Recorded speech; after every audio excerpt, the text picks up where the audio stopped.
আজকে আমরা দেখাবো কিভাবে সহজে শর্টকাট নিয়মে বর্গমূল নির্ণয় করা সম্ভব। আমরা এখানে দেখতেছি ৬৪ বর্গমূল করতে হবে। প্রথমে আমরা ৬-এর সাথে ৪ যোগ করব। যোগ করার ফলে ৬ কত হলো ১০ বর্গমূলের যে এটা রুট, সেখানে ২ বিয়োগ করব। বিয়োগ করার ফলে আসলে কত ৮। তাহলে ৮-এর বর্গ সংখ্যা হচ্ছে কত ৬৪ বর্গ, আর ৬৪ এর বর্গমূল হচ্ছে ৮। আচ্ছা, এরপরে আসি ২৫, ২ যোগ ৫, আচ্ছা হলো ৭। সেখান থেকে ২ বিয়োগ করলাম, হলো কত ৫। তাহলে আমরা জানি যে ২৫-এর বর্গমূল হচ্ছে ৫। এখানে আসি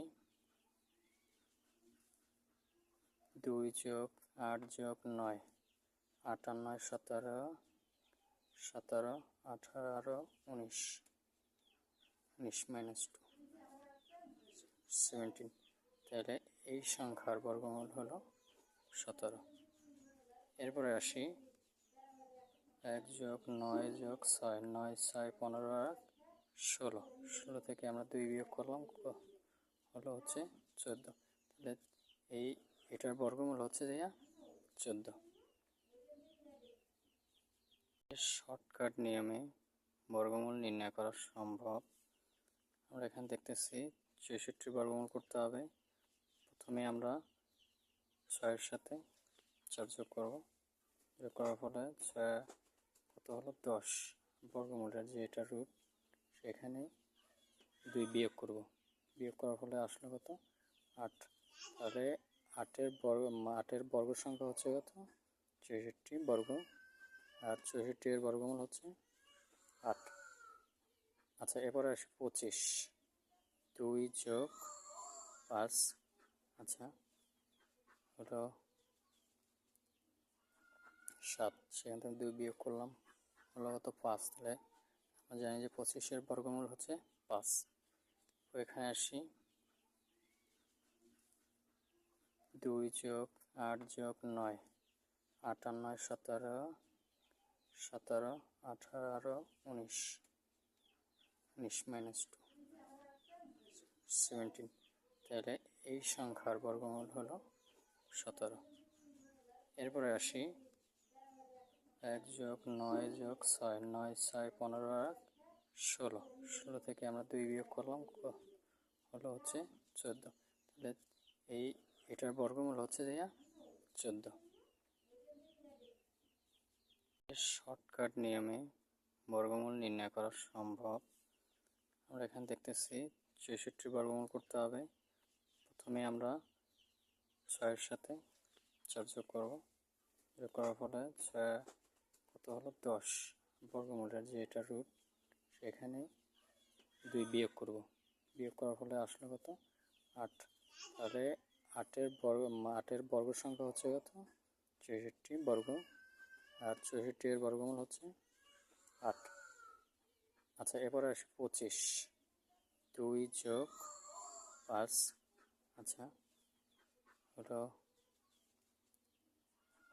৭। সেখান থেকে ২ বিয়োগ করলাম, হলো কত ৫। তাহলে আমরা জানি যে ২৫-এর বর্গমূল হচ্ছে ৫। এখানে আসি ২ যোগ ৮ যোগ ৯, ৮ আর ৯ ১৭, ১৭, ১৮, ১৯, ১৯ মাইনাস 2 17। তাহলে এই সংখ্যার বর্গমূল হলো ১৭। এরপরে আসি ১ যোগ ৯ যোগ ৬, ৯ ৬ ১৫ আর ১৬, ১৬ থেকে আমরা ২ বিয়োগ করলাম, হলো হচ্ছে ১৪। তাহলে এটার বর্গমূল হচ্ছে ১৪। শর্টকাট নিয়মে বর্গমূল নির্ণয় করা সম্ভব। আমরা এখানে দেখতেছি ৬৪ বর্গমূল করতে হবে। প্রথমে আমরা ৬-এর সাথে ৪ যোগ করব। যোগ করার ফলে ৬ কত হলো ১০ বর্গমূলের যে এটা রুট, সেখানে ২ বিয়োগ করব। বিয়োগ করার ফলে আসলে কত ৮। তাহলে ৮-এর বর্গ সংখ্যা হচ্ছে কত ৬৪ বর্গ, আর 64 এর বর্গমূল হচ্ছে 8। আচ্ছা, এরপরে আসি 25, 2 যোগ 5, আচ্ছা হলো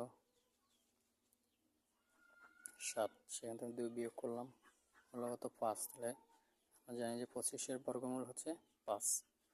তো এখানে আসি 2 যোগ 8 যোগ 9, 8 আর 9 17, 17 18 19, 19 মাইনাস 2 17। তাহলে এই সংখ্যার বর্গমূল হলো 17। এরপরে আসি 1 যোগ 9 যোগ 6, 9 6 15 আর 16, 16 থেকে আমরা 2 বিয়োগ করলাম, হলো হচ্ছে 14। তাহলে এটার বর্গমূল হচ্ছে 14।